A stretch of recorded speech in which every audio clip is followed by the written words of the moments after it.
Hello and welcome back to the Energy Connect studio at India Energy Week in Goa. I have with me Dr. Ranjit Rath, Chairman and Managing Director of Oil India Limited. Dr. Rath, welcome back to the Energy Connect studio.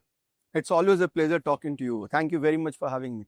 Oil India's entry into new offshore explorations such as, Mahanadi, Andaman and the Kerala-Konkan basins. So that has opened a new frontier in terms of the energy security journey for India. Can you elaborate on that? I totally agree with you. 2022, we had 1 million square kilometer of area, which was earlier a no-go zone for India, were opened up. That is unlocked. It's primarily the exclusive economic zone of Indian East Coast and West Coast and the Andaman-Nicobar basin. Unfortunately, we had not done enough because those areas were not available.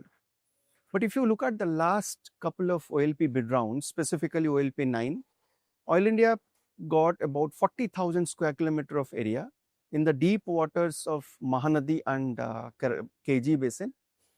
And as far as our preparedness in terms of offshore is concerned, previously through previous OLP rounds, we have got 2 blocks on either side of Andaman-Nicobar Island. Those are shallow water blocks. And we also have got a Kerala-Konkan block, which is a shallow water. And going forward, we are looking forward to this OLP 10 round, where we will have about 1.82 lakh square kilometer of area, which is on the offer. About 90% of it is in the offshore areas. So that is the mainstay or main focus. And you rightly said this is a newer horizon. And as part of our preparedness, while we are carrying out exploratory drilling, having done seismic API in our shallow water blocks, as part of our preparedness, we have also done 2D seismic in our 40,000 square kilometer of area in Mahanadi and KG. 3D seismic is underway. About 4,200 line kilometers of 2D seismic has been done. But in addition to that, we have also done petroleum system modeling studies, which gives us enough confidence to undertake at least certain number of deep water and ultra deep water drilling, which we will finalize the locations and carry out those after we complete the 3D seismic API. Now, talking about, you spoke about ultra deep water. One of the new frontiers that you're also opening up is through your deepest oil wells. And I totally agree. In terms of deepest oil well, if you look at the discovery in this part of the globe, the first discovery happened at a depth of about 50 meters. The Digboi oil well in 1889. As the technology improved, we did more deeper seismic imaging and we went more deeper horizons.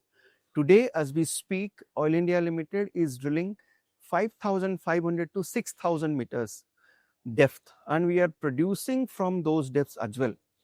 This gives us 2 approaches. One, we are maintaining the production of the depleted field and also keeping the production arrested from the decline, and on top of it, we are actually reporting 2 to 3% more production. Last year, we had highest ever production since inception of Oil India Limited, basis the additional workover operations and additional drilling that we did. Current year, we are hopeful of also scripting another milestone in terms of highest ever drilling as part of our exploratory and production efforts. Similarly, as far as offshore exploration is concerned, as part of our Andaman-Nicobar, we have already drilled 3,600 meter depth. The third well that we are drilling, we are targeting 4,200 meters. On the west coast, Kerala-Konkan, that is also a shallow water block, 60 meter water depth, and we are drilling 6,000 meter depth. We have already reached 1,000 meter and our target horizon is 6,000 meter.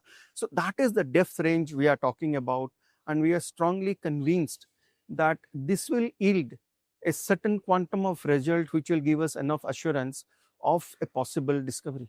I think another area where you're also advancing really fast is when it comes to 2G bioethanol in Numaligarh. Yes.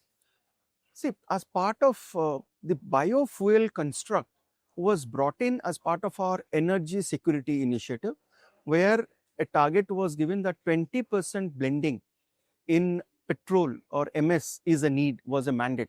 So as part of that, both strategies were played out. One is focus on 1G ethanol production, and also look at possibility of 2G ethanols, which is primarily from the rice straw. As far as Oil India and NRL is concerned, we picked up a one of its kind, globally first of its kind rather, from bamboo to ethanol, because bamboo contains a lot of cellulose.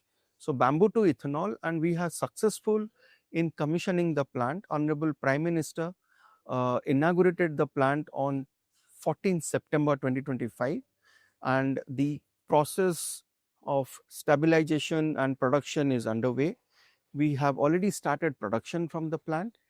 The beauty is it is not giving just 2G ethanol, it is also giving us further derivatives, say acetic acid and phosphorus and biochar, which are all green in nature. So we are also seeing an export opportunity there of these products. So that is the success story for NRL as part of bamboo feedstock based 2G ethanol. Now, you have also forayed into critical minerals. Right. And that is very deeply interconnected with the energy security aspect of India. Talk to us more about that. Look, critical mineral is something which is very basic, and I need not tell, it has got its impact across our life cycle, across our lifestyle, and across our economy. You name a sector there, the utilization is there. As part of our diversification initiative, what we saw that there is an alignment in terms of the E&P technologies that we are using to discover hydrocarbon. A similar thought process is also possible to unravel certain critical minerals. So out of 24 odd critical minerals listed for government for India, aligned with the National Critical Mineral Mission, we have identified about 4 to 5 of them. And one of them, we have already got a composite license for graphite and vanadium in Arunachal Pradesh.